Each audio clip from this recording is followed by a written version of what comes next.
Well, aren't you going to say something? Me? Yeah, you're the one leading this. Oh, fine, no. fine. You know what? Fine, I'll do it. Hello, interwebs, and welcome to Close Up. I'm your host, Joe. And I'm Justin. Justin's leading this one today for a segment we're going to call Anime October. I haven't really gone to see any movies in theaters lately, and not a heck of a lot on TV, so Justin's going to be leading the next few with all the anime he's watching. Yay. Today, he's going to be reviewing the first season of The Summer Hikaru Died. Yes. That's how it's pronounced, correct? Yes. To your best understanding? I believe so. Yes, to the best understanding that I have, which is minimal. Yeah, just as a bit of context, I am not an anime guy whatsoever.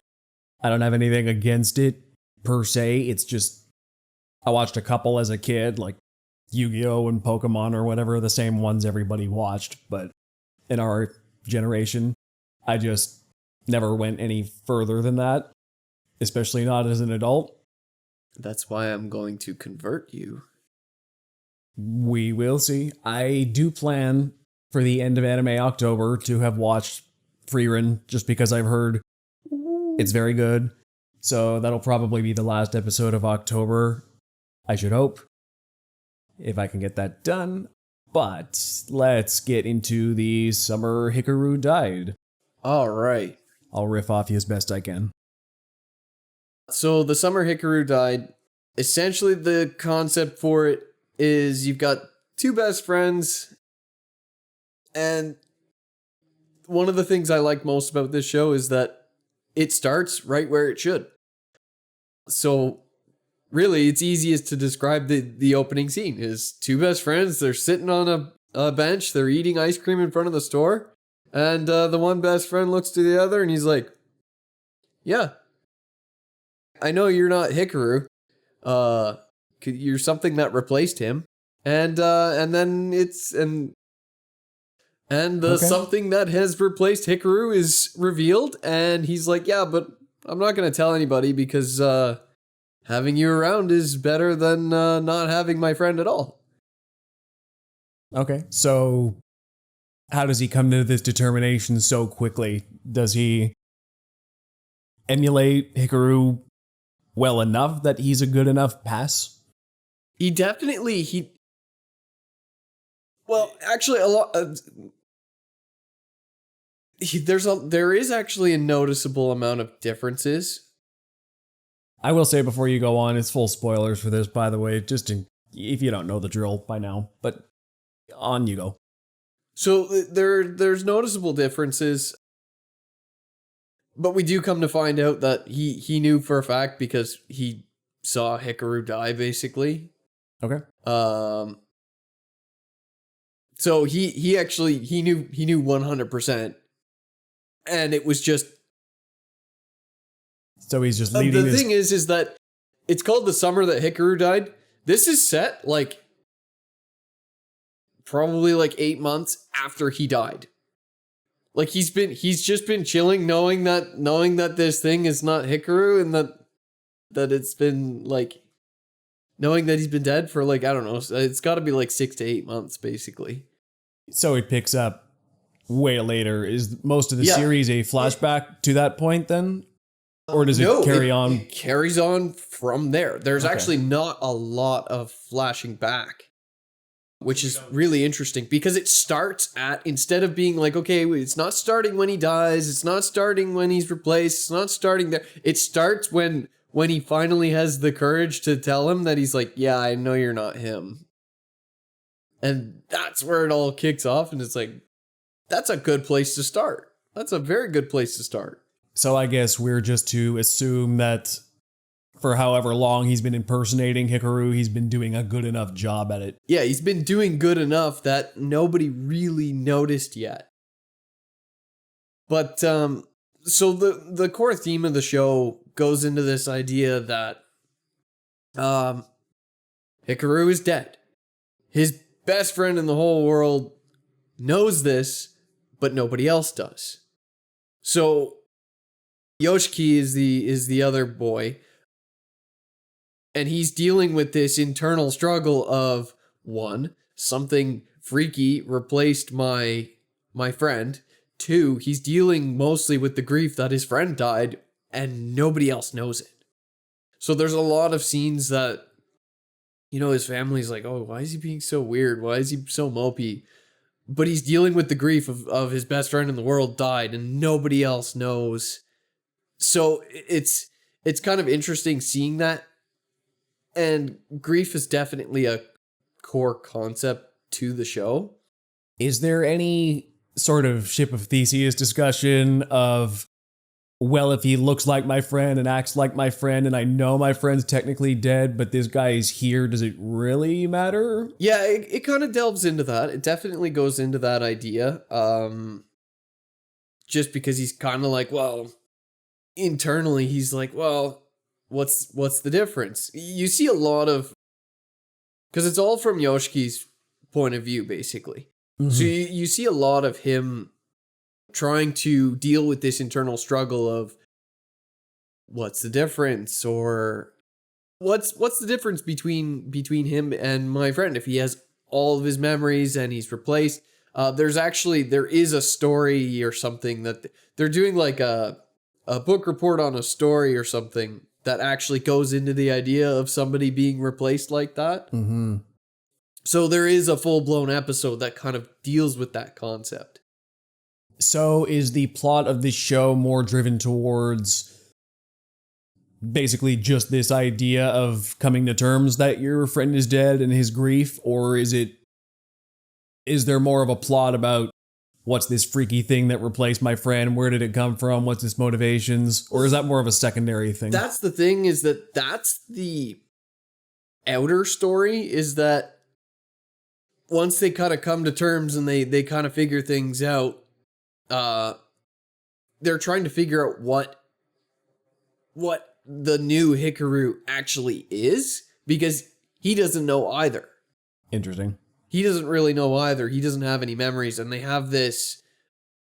The town has this mountain god or something that is kind of like a secret, and there's all these secrets within the town that they're trying to kind of work it out and figure out what's going on, because there's also these other spirit creatures that come out and kind of, they're messing with things. People are dying because of this, and they're like, what is going on?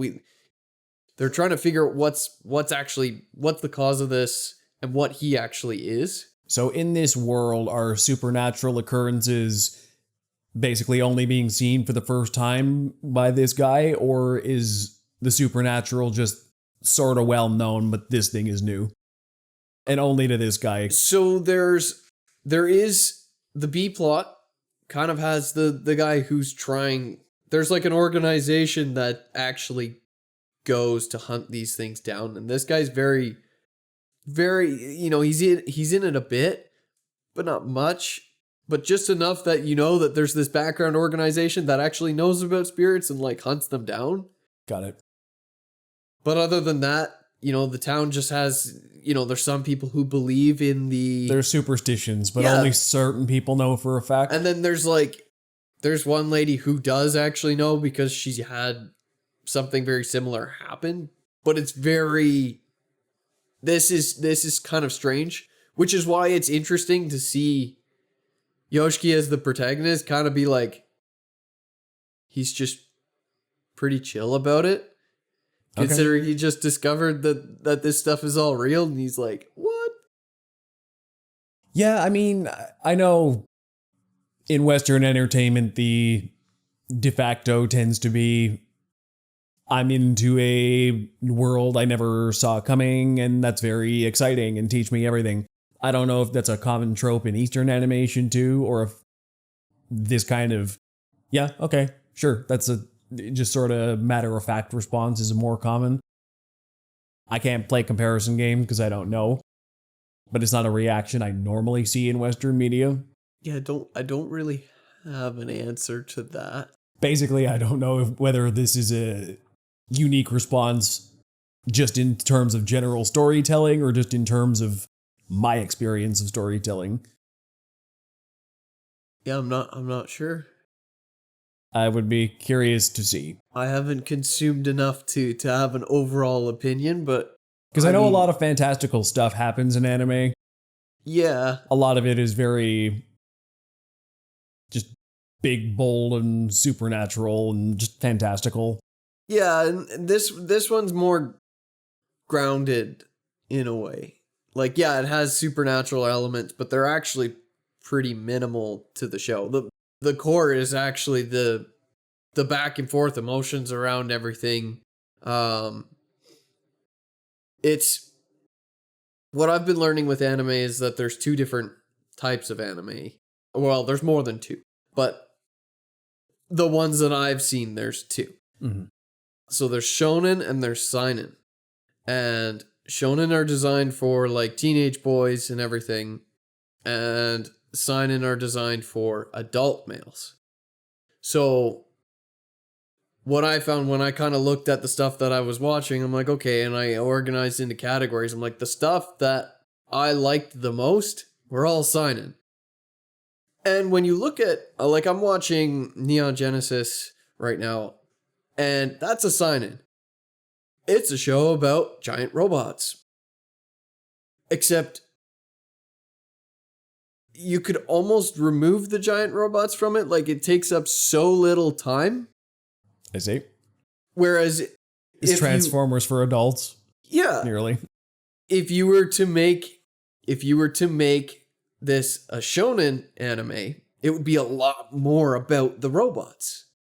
Where the seinen version is a lot more about the intricacies of being a pilot in one of these giant robots and the department that works around it. It's tailored to the maturity level of the audience. So when you come into something like this, where it's a seinen rather than a shonen, it's not really about that supernatural element. That supernatural element is there as a bit of flavor, but it deals very heavily on the emotions. It's very complicated that way because, you've got this creature that doesn't know what it is. It's learning to be human. It's learning what it's like to be human. It's dealing with complex emotions that it doesn't even understand. You've got Yoshiki who's dealing with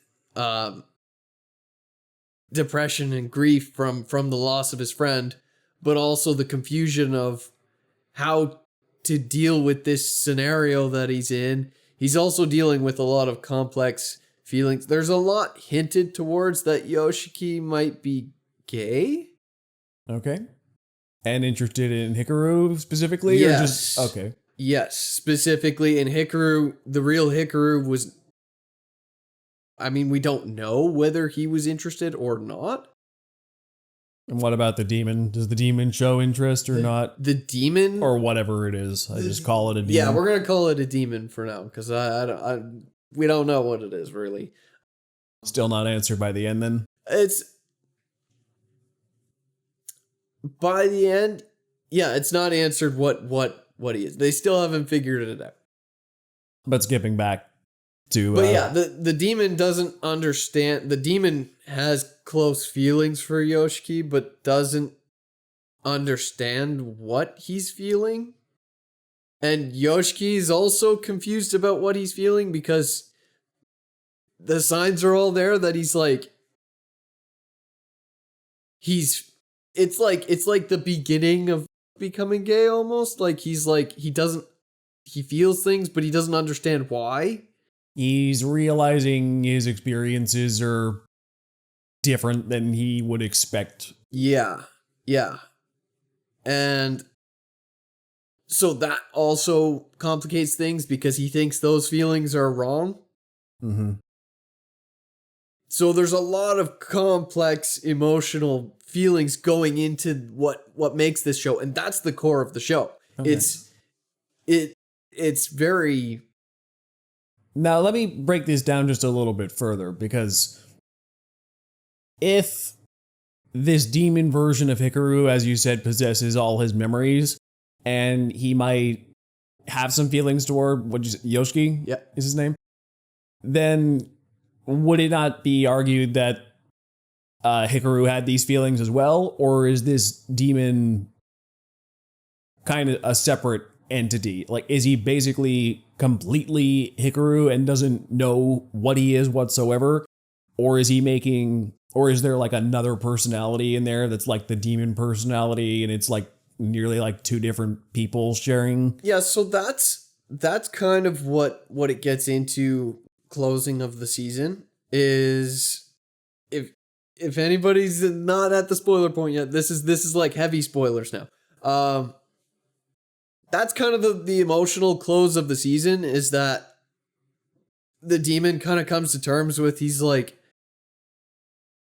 they figured out he's potentially this god that used to exist up in the mountain that's been abandoned. Okay. And so he's planning to return to the mountain to try and fix everything. But he's like, yeah, you don't want to be friends with me. You want your friend. I'm different. Okay. And he starts spelling out the differences that he's not been telling him the whole time, that it's been there. You've seen it happen. And he finally spells it out and he's like, I'm not Hikaru. I'm different. There's a lot of differences here. But I still have, whatever I feel for you, I feel it.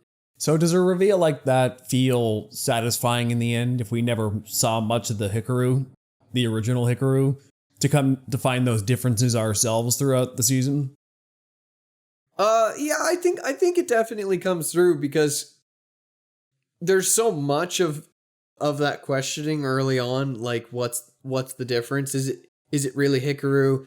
And dealing with that internal kind of conflict that Yoshiki has where he's like, yeah, it's not spelled out in so many words, but he's kind of in love with the real Hikaru. And now it's like, well, this is somebody different. So do they manage to establish who the original Hikaru was well enough through exposition that we can understand these differences as they're happening? Yeah, I would say so. There's some glimpses of him, but a lot of it is the demon wants to know who Hikaru was too. He wants to find out, hey, what was so good about this Hikaru guy? Why did everybody like him so much? And why am I stuck in this body? Well, he kind of understands why he's in the body. He just doesn't have any memory, like, basically before that. Where Hikaru kind of died on the mountain and was like, his last wish was he doesn't want Yoshiki to be alone. Got it. So then the god who grants wishes ends up having his body, basically. Okay. That's a cool plot. So where did you say it ends? Well, it ended with I just watched the finale today, so I'm still piecing the ending together because it was pretty still fresh, complex, because the ending didn't have an ending to the Demon Hikaru's story. We still don't know exactly what's going on. We don't quite understand, but it was an emotional break, basically, where Demon Hikaru finally spoke the truth and was like, yeah, I'm not Hikaru. I'm different. But Yoshiki also had his moment of vulnerability where he finally admitted to Hikaru, like Demon Hikaru, that he's like, I got feelings. Well, he doesn't admit his feelings, but he admits to the fact that he's been trying the whole season to like he says out loud that he's like, you don't have to be Hikaru. You don't have to be a person. I accept you the way you are. But his actions, that's his words, but his actions and his internal thoughts is that he wants him to be Hikaru. And he finally admits that he's like, I'm the one who's been kind of the monster this whole season. I've been the one who's been pushing you to not be you. Because he's been trying to teach him to be human, and then he's like, oh, well, you don't have to be human, and you don't have to be Hikaru. But he kind of comes to terms with what he's been doing all season, where he's like, huh, who's the... So does he accept the demon for who he is in the end, or does he just accept that what he's been doing this whole time? I don't know if he's accepting of the demon, because the ending still kind of seemed like he was clinging to him. But he admits to that now.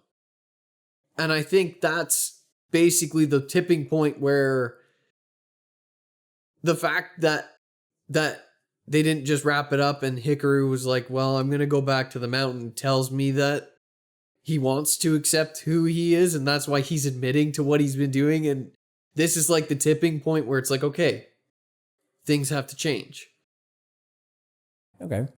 And how did they manage to get this story out over 12 episodes, I believe I saw it was? Yeah, it's pretty short. Because from what you're describing, I can't fathom per se how this goes over 12 episodes. Well, it takes a long time to progress. There's a lot of different stages because, you've got full demon Hikaru trying to understand whether he can actually trust Yoshiki, and Yoshiki's like still freaked out because there's weird stuff happens with him. Mm-hmm. And like his whole face can kind of like, when he confronts him the first time, his face turns into the demon mush stuff that like tries to eat him. Okay. So he's like, okay, that was freaky. So he's dealing with that at first, and he's like, now that I confronted him, I don't know if I want to be friends with him. And then he kind of goes in and he's like, well, he's better than nothing. But, I'm pretty sure he killed somebody in the town. So I gotta like teach him to be good. So then there's that phase where he's trying to kind of, change him to be better. So is there any mystery component about this person who was killed in town? Or is that just dropped? Well, the person that was killed in town was related to the side story of explaining the mountain god is explained through the B plot guy, who is a white dude in Japan who carries this hamster around with him everywhere. It's strange, but it's interesting. I don't know what the hamster has to do with anything yet, but he's dealing with all of the very spiritual people who believe in the curse of this god, and explaining the backstory for why is this mountain illegal to climb? Why was Hikaru supposed to go up the mountain? So is the fact that this demon Hikaru is the mountain god, was that a twist in the end after all this mountain god exposition and setup? Or not really. It's pretty early on they figured out, because this lady that he kills basically in one of the first episodes calls him the name of the mountain god or something. And I'm pretty sure that's the reason why he killed her, was to keep her quiet. Because she had a response, and he didn't understand like death per se. Because for him, he's like, it's like, oh, there's a whole spiritual world. All I did was move her from one to the other. It doesn't really matter. But no, they do a good job kind of explaining this mystery, and the origins of the town, and the origins of how this god went from one position to another. It's pretty interesting, because that's the central mystery, I would say, it's not really what Hikaru is. The mystery for the audience is why? Okay. Why is this the way it is? I see. Why do these townspeople, why does this one family have to send a man up the mountain every so often? what is the deal with that? What's the deal with the people who believe in this spiritual stuff? So that's kind of the mystery for the audience. Because pretty early on, you can guess, because you're seeing both sides. You're like, okay, so that's probably what Demon Hikaru is. But why is it like this? So it's a lot more complicated than, and that's the thing. That's the major difference I find between shonen and seinen, is it's a lot more complicated than just, here's the mystery. It's not a what is the mystery, spell out the ending. It's because when you solve the mystery, there's still more problems. There's still more to it. Yeah. It's not just, I can figure out this answer, but it still doesn't fix anything. Yes, there's more to it. There's more depths to it, where the shonen would do it much different, where it would probably have Hikaru, the origin, be the main mystery of what's the audience going to figure out. Mm-hmm. But so they take, and that's the thing, is because, you know, a shonen and a seinen, both of these are teenage boys, right? Mm-hmm. Both versions that you could do would be following teenage boys. So the teenage boys are still following the quest that they would go on, but the audience's perspective is different. And that's what changes who the target audience is. And I find that difference really interesting, especially as a filmmaker, like just to see how they interpret what's appropriate for different audiences and how they make it more interesting. Well, we were having this discussion the other day, but in Western media, especially in the last 15 years, we've been trying to make things very general appealing. Yeah. We don't target our audiences as well as we used to. And you're seeing a pretty big drop off across the board of media because, well, when you're catering to everybody, you're kind of catering to nobody. Basically, yeah. You're not doing the best you could for any particular audience. Yes. They want everybody to be watching things instead of just saying, okay, this is the built-in audience we already have. Let's focus it up a little. And I think that's probably a major reason why I really liked this show in particular, is because it's a big difference from what I'm used to, where, you know, the stories in Marvel or Star Wars are pretty simple. They're not that complicated. Yep. So having something that's more emotionally mature, even though it's about characters who aren't emotionally mature, which is what makes the drama of the show, but the perspective on it is emotionally mature. To be without emotional maturity, you wouldn't really be interested in watching the balance of things change, because it's not laid out for you. I can understand that, most definitely.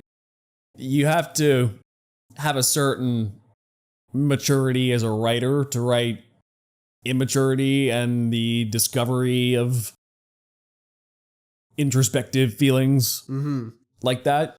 Being able to write teenagers as you would imagine teenagers would be, but also having a more objective lens that you know adults are filtering it through. Yeah. There's a complexity in terms of the creation and structuring there. Yeah, and I think that's like, it is designed for me as a target audience, and I find a great enjoyment in it. I really like it. So is that about all you have to say for the story front of things? Yeah, probably. That's, yeah. So what about the technical aspects of this show? Is the anime visually pleasing? Animated well? Yeah, it's done pretty well. There's a lot of interesting things that I noticed they were doing, where, like, they use visuals to do storytelling in a subtle way.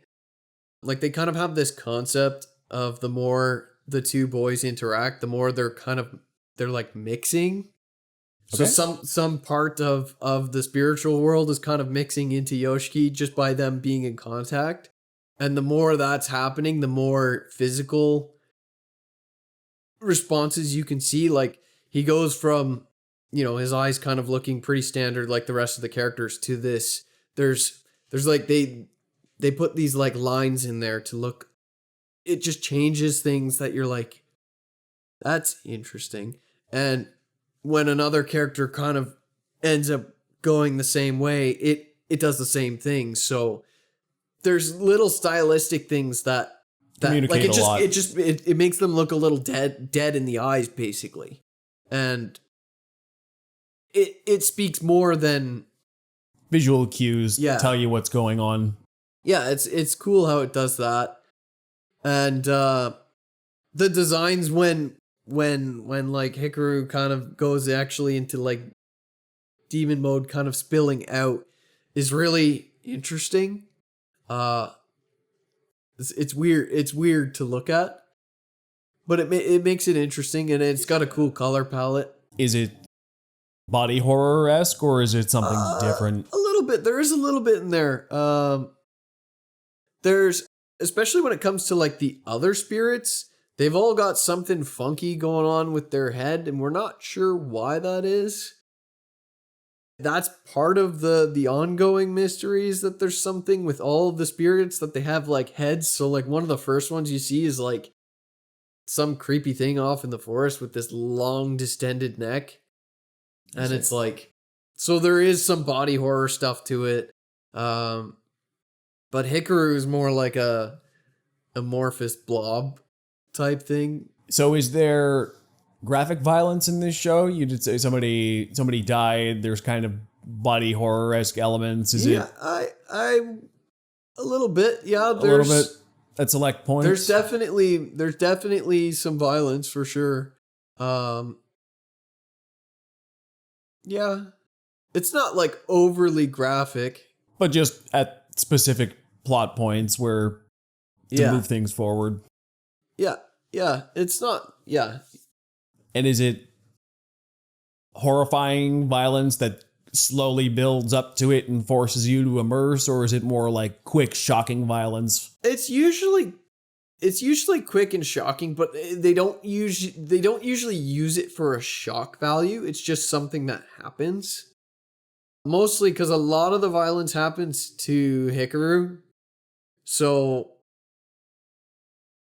and because he's not really a living body, it's not as bad. He's dehumanized enough that you can put an emotional distance between yourself. So that's why it doesn't really give you that shocking factor to it. It's just, it is a surprise in the moment, but it's not like horrifically shocking. So it doesn't use it for that like shock value, basically. And what about the voice acting? Did you do subs or dubs on this one? I did subs, and it's, as far as I can tell, it's pretty well done. I don't know if I have much to say on that. Both the main characters, you can tell. I think that's one thing, is that you get a vibe for what they're actually saying in their subtext through their text, just from the way they're pronouncing. Even though I don't know what the actual words they're saying are, you still get a vibe for that subtext just from that, which I'm pretty impressed. See, I was going to say that's very interesting you mentioned that, because I would have assumed the exact opposite, that because I don't know the language, I might not recognize good or bad delivery either way, because I don't know the flow or intonations of the language. What I think might be bad delivery might just be how you pronounce that word. I don't know. Yeah, like I can't tell you, like maybe but you were getting the proper emotion, so that tells me they get the emotions out. That tells me they were doing it properly then. Yeah. I mean, despite you not knowing for a fact what their intention is, you felt the proper thing at the proper time. So yeah, they're able to push the subtext and the context forward. So across cultural barriers and not even being able to see emotive responses on an actor's face. You understood. So that tells me Yeah. enough. And whether there might even be stuff they're doing with the actual animation and the choices they're making that also helps with that. But it's not noticeable enough that I'm like I can't even recall that it was doing that. So, but overall, they've made good choices with everything that is able to push the subtext, especially for something that is so complex with the emotions. And, mostly you're only hearing from the inside of Yoshiki's head. You don't hear the subtext from a lot of the other characters. I think there are some you hear maybe once or twice, but the fact that you can understand their subtext without actually hearing anything from their heads and kind of know what's going on means they must have done a pretty good job with it. For sure. So, any other stray thoughts you got on The Summer Hikaru Died? No, I think that's about it. It's good. It's I would give it a thumbs up. I'm gonna give it a thumbs up. I think it's very good. I think it's rewatchable too. And I assume they're setting up for a season 2. Yeah, it looks like they're setting up for a season 2. I think it was just announced today that they got a season 2. Okay, that's pretty good. That's pretty good. And how long a wait do you think that'll be? I don't know. I would hope it's only gonna be a year, but it might be longer than that. Are animes consistent that way? Or do they have long gaps? Some of them, it depends, because most of the ones that I've been watching that have long gaps is because the manga's not finished yet. This one, I think, is ahead by season. I think it's up by a couple.